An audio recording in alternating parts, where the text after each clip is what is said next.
Alright, boys and girls, so needless to say, I have been farting around a lot with OBS and figuring out how to set everything up and make sure it's good to go for recording. I'll do a streaming video later because I'm still learning the streaming shit. Like, I haven't even streamed yet. Chill, okay? Take a chill pill. Listen, today I'm going to show you how to set up OBS for recording. However, I'm not gonna bullshit you like these other YouTubers are, okay? I went through so many tutorials on YouTube to get this shit working, and it doesn't even work all the way. But it works at least, and is performing fine, and it looks great, at least right now. I'll probably fiddle with it later.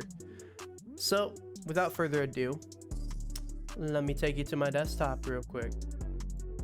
This is my second time recording this. I'm gonna blaze through it this time.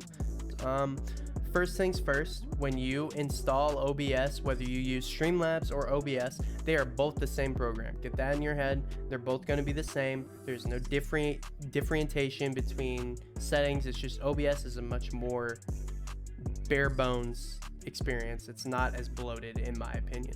So here we go. First off, we're not even gonna open OBS. That's not the priority right now. First things first is we're gonna do my tweak that I did in my previous video. We're gonna right click the icon on the desktop, properties, go to compatibility, and under compatibility mode, you wanna check mark run this program in compatibility mode for Windows 7 or Windows 8. Either or works for you. Don't ask why. Run this program as an administrator, select that as well. Press apply. Next things up. We are using an NVIDIA card today. This is for NVIDIA users only. Keep this in mind, NVIDIA users.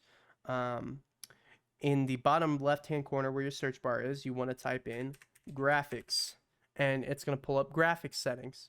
You want to click that, and then you want to turn on hardware accelerated GPU scheduling.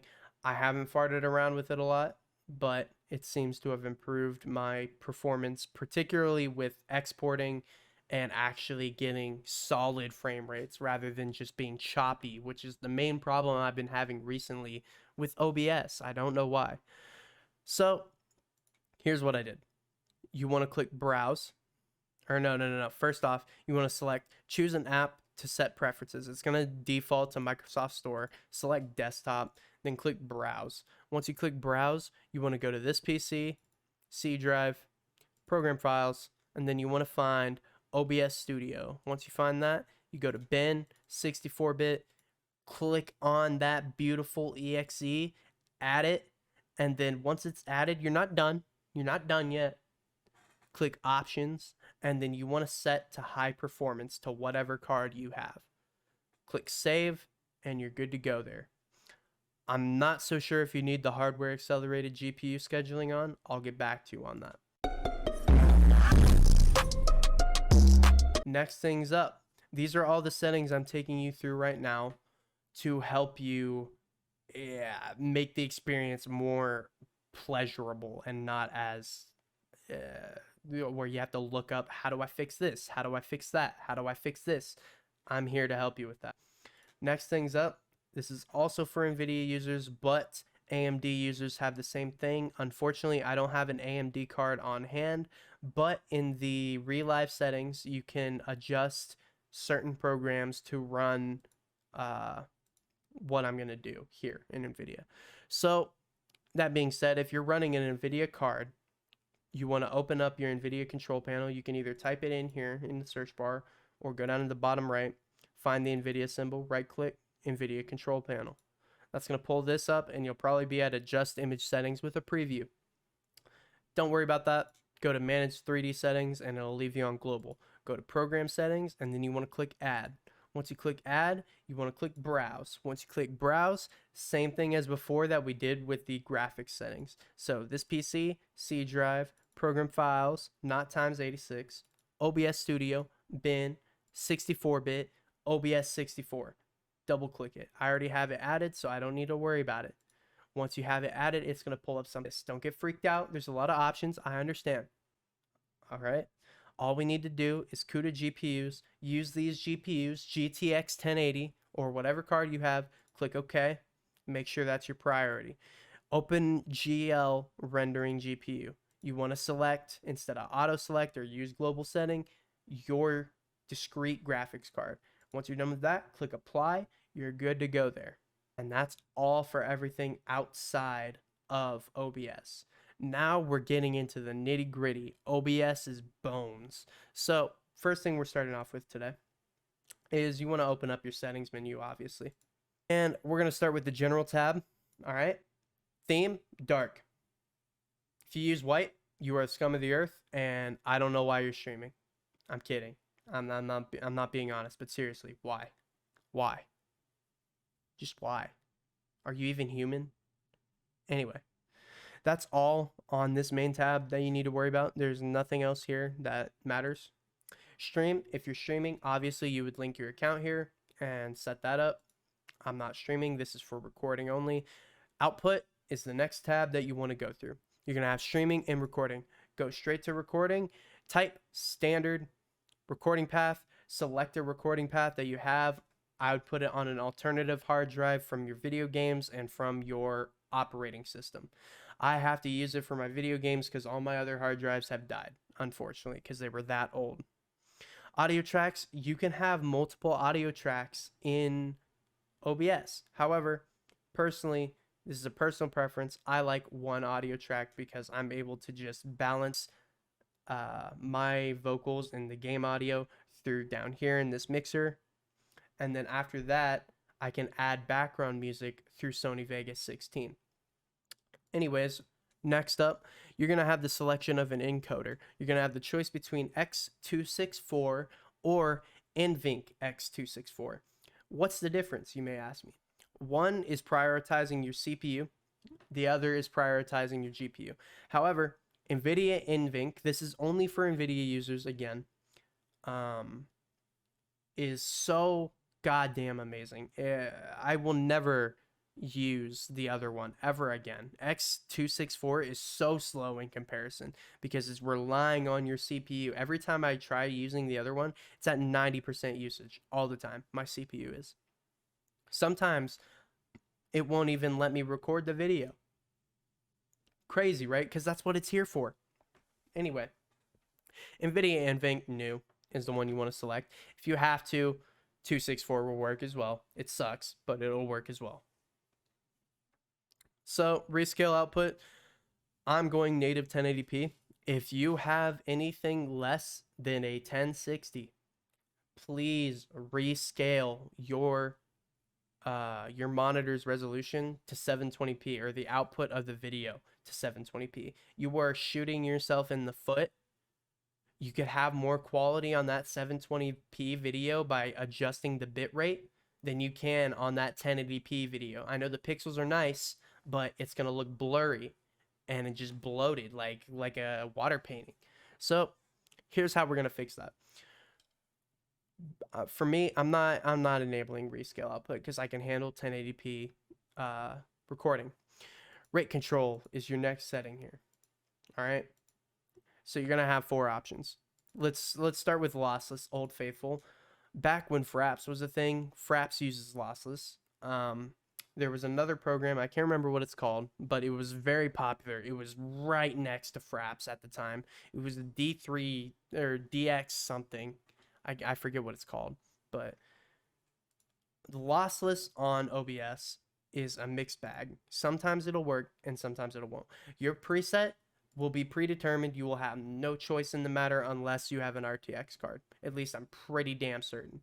So this is why I don't use lossless, because even though it says I'm on quality, it auto selects to max quality. So I can't do anything to make my performance better when I'm trying to record. Just seeing this, I can't justify anybody using the lossless rate control setting. So don't use it. All right, next up, you're going to have CBR, CQP, and VBR. So let's start with VBR. This is a variable bit rate. What's bit rate?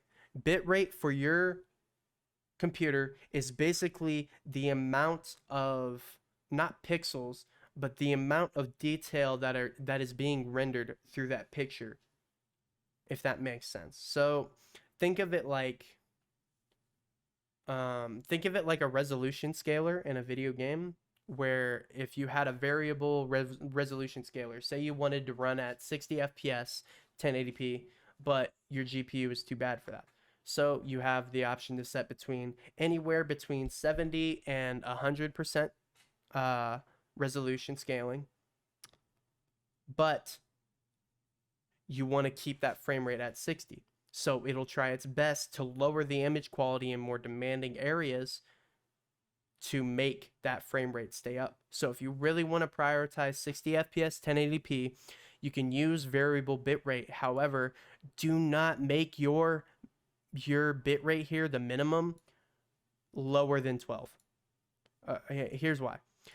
12,000 kilobytes is going to be a 1080p YouTube's minimum recommended bitrate for a watchable video.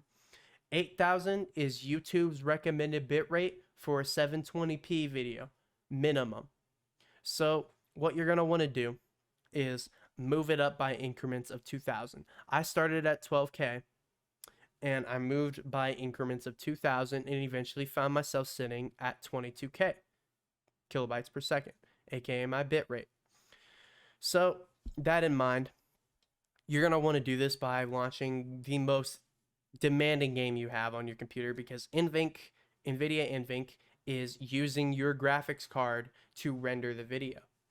So what game do I suggest? Cyberpunk. Nothing better. There's nothing better than Cyberpunk because it's constantly using all your GPU and eating everything away at your computer. So launch Cyberpunk and slowly adjust the bitrate while playing the game, and do like 30-second recording intervals of you talking or doing whatever if you have an avatar like I do. See if the lip syncs matched up. What I do is flail my mouse around and see if there's any distortion or like cuts in the frame times that you can clearly see with your human eye, and that's how you know you've gone past what your computer can handle bitrate wise. It's perfect. I love it. And that's where the max bitrate comes in. This is your maximum. So this is going to be like what your card is like bench pressing. So this would be 22K for me, and the bitrate here is going to be your stable bitrate, what it's going to try to do most of the time. So I'd say you're running 22K bitrate as your max. I'd run about 18K bitrate as your minimum. There we go. Next up, you're going to have preset. Never use max quality. Max quality is going to do nothing for you at all. So just put it on quality. Preset, high. Don't do anything lower. Look ahead and cycle visual tuning are both useless options. You do not need them. People are going to tell you to enable them. It makes your recording look like shit. Psycho visual tuning literally adds motion blur and like gauze effects to your fucking video, and it looks horrendous. Never use it. GPU and max B frames, both 0. I really don't think they do anything. That's pretty much it for that. That's variable base rate. So you have CQP as well. CQP is kind of different. It's the same thing. Your CQ level is going to be a tough one. You can adjust it from 1 to 4 is going to be your best option. I kept it at 1 and tried it, and it's just not it, fam. Just don't use it. Either use CBR or VBR. They're the two best options. I like CBR. So what this means is it's a constant bit rate. Constant bit rate for your video means that it's going to be constantly running at that bit rate and no dips at all. So the reason I'm stressing using CBR is because when you're doing that benchmark of having Cyberpunk or whatever demanding game it is, the most demanding game you have, keep in mind, and you're recording and you're adjusting your bitrate and you finally found it, you can apply that to others if you find necessary. But I found having that constant bitrate, it kind of just caps off. Like once you get past a certain amount of kilobytes per second, you're done. Like your game just starts instantly lagging in the video. So it's really self-explanatory. Just keep adding 2,000 kilobytes per second past 12,000 until your video starts getting sluggish. and then start decreasing it by increments of like 150, and eventually you'll find that perfect bit rate. I was really close to going for 23K, but it was too much for my computer. So I just said, fuck it. I can take the downgrade by 1,000 kilobytes per second and have that extra performance. So 22K works fine for me. Moving on, keyframe interval, same thing, 0. Preset quality, same thing. There's no visual distinct difference between max quality and quality, so just put it on quality. Profile, high. Look ahead, psycho visual tuning, both off. We went over this. GPU 0, max B frame 0. Okay, breathe. We're done. We're done talking all the techno garbage. Next up, audio tracks. So, what's up with audio? I don't know, man. What's up with your audio? Audio bitrate. So, this is exactly like the video bitrate. If it's too high and your computer's too shit, it's going to sound like shit. Or if it's too high and your microphone sounds like shit, your audio is going to sound like shit. So I have a Audio-Technica, what is it called? The AT2035, yeah. And it's an XLR microphone. It was like $220, and it's really nice. So what I recommend you do is, if you have an XLR microphone, set the audio bitrate to 320. You are shooting yourself in the foot not setting it to 320, unless you have like a really shitty USB microphone. So just set it to 320 and then click apply, baby. Apply. That's all you need to do for that anyway. Audio, all you need to do here is make sure your sample rate and channels, your channel is stereo, obviously, unless you're running mono for some reason. Sample rate, 48 is mine. You can always find your sample rate by going down here on your sound settings. Go to sounds, and then under playback, find your audio device. Then go to levels. No, it's somewhere in here. Advanced, yeah, and it'll tell you right there. Mine's 48,000, basically. If you go to advanced, you'll find it. Next up, desktop audio. You just select whatever your input is down here. It'll tell you right there. Your mic auxiliary audio is whatever microphone you want to use. I'm using my audio box, my Audio-Technica. Next up, all these don't matter. Don't worry about them. You're good. You're done with that. Hit apply. Next up, this is your video, your canvas resolution, your aspect ratio, all that. So scaled resolution, the output is only lower it if you want to run at 720p rather than 1080. My only suggestion is, if you are going to run at 720p, do your output scaled resolution at 900p. That way, when YouTube renders it at 720p, it's taking those extra pixels to account for the visual distortion that YouTube has. So that way, you're not losing any pixel count for 720p. It's genius. It's genius. Why hasn't anybody thought of that? Downscale filter, bicubic. People, you can try 32 samples. I forget what it's called, bilinear, I think. But bicubic works best for me. I would experiment with it a little bit. I don't know what's going to work best for your computer. You know your own hardware the best. Common FPS value, 60 minimum. There's no debate. Hotkeys, all you got to do is just click it and then click the button that you want to do. Easy. Advanced, all you need to edit here is literally this top one. This is super important, so please hear me out. Please hear me out. Process priority, it's going to be on normal. Put it on high. Why? Why high?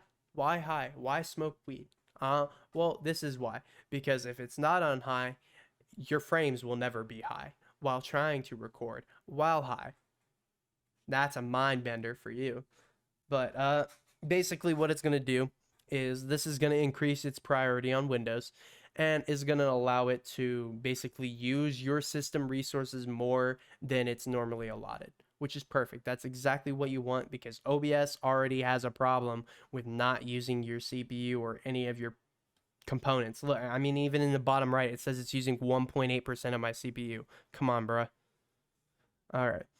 So once you're done with that, that's it. That's it for your settings here. You just click apply and okay. Once you've done that, you want to go down to where your mic is now. Hear me out. If there is only one thing coming through your mic here, one bar, it's the most frustrating shit I have ever had happen to me. All you need to do is go to, not there.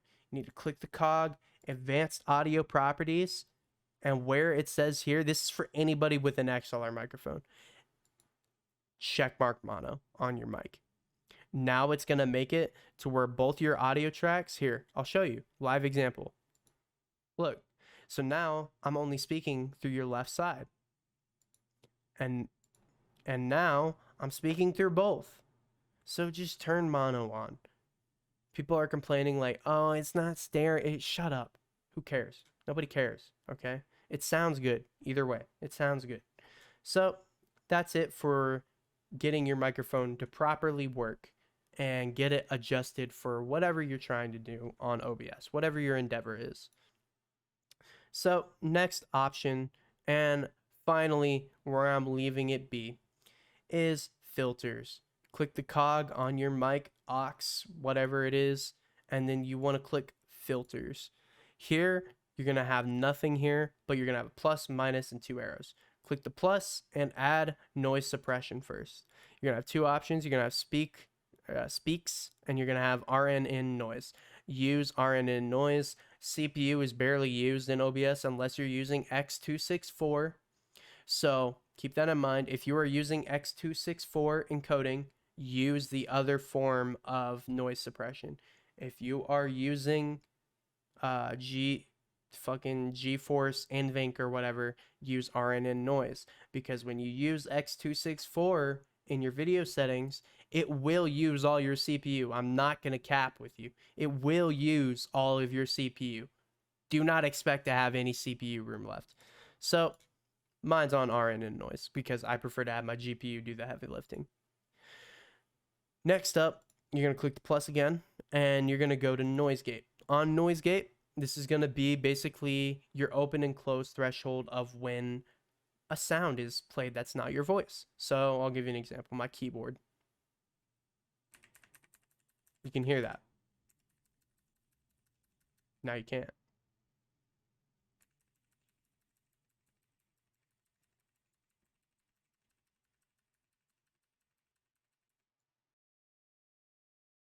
See what I mean? So I'm going to be pressing the key right now while I'm talking. You can hear it.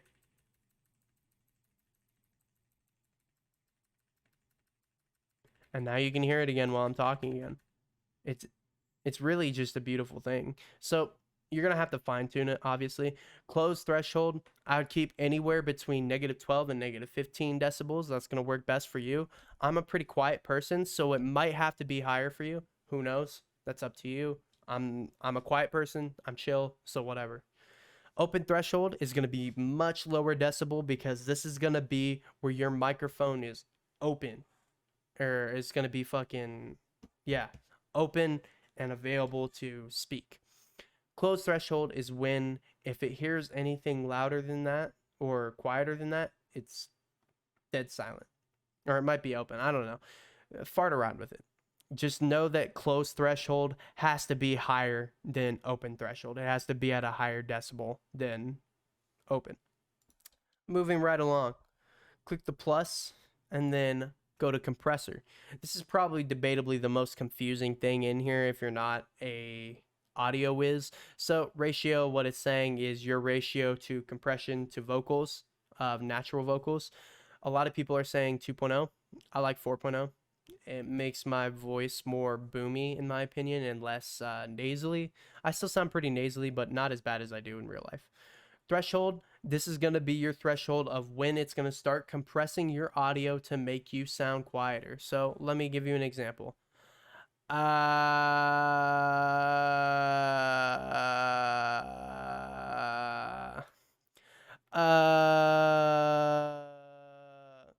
Yeah. So the lower you make your threshold, the quieter you're going to be, basically.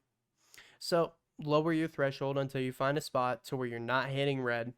So you still want to have funny moments, obviously. So when you laugh or, you know, you're over expressive, you want to have that show it shows people that you have emotion.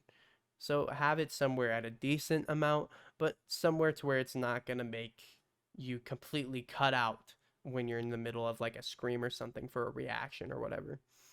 Attack, this is going to be when it kicks in. For me, I have it at 6 milliseconds. It's going to kick in. 60 milliseconds is when that threshold is stopped. That's basically what it's telling you. It's going to kick in after 6 milliseconds after hearing audio, and then 60 milliseconds is when it stops and the threshold is closed.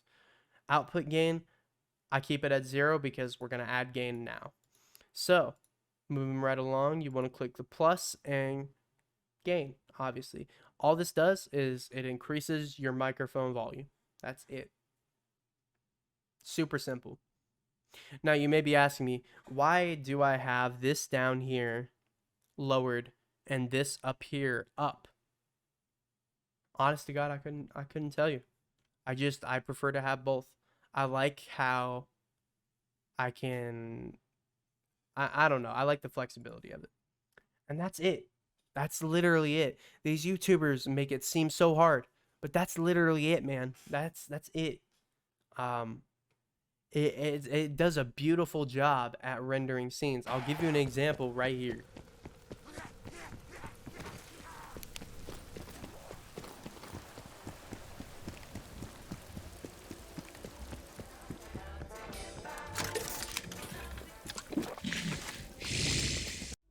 That clip was recorded on, keep this in mind, 1080 is not exactly a great graphics card anymore. It was recorded on a 1080 with a 2700. Okay, nothing special. Even a Gen 1 Ryzen could do this. Okay, it's more user error is what people are having problems with, and that's what I'm trying to help here. So I'm trying to lead you through every step to not have an issue along the way. So I hope I helped, and I hope you got something out of today if you were really as frustrated as I was. And I wish you luck and happy streaming or recording. I hope to see you on Twitch and YouTube. Take care, y'all. Have a lovely day, evening, and or night. Zaijian.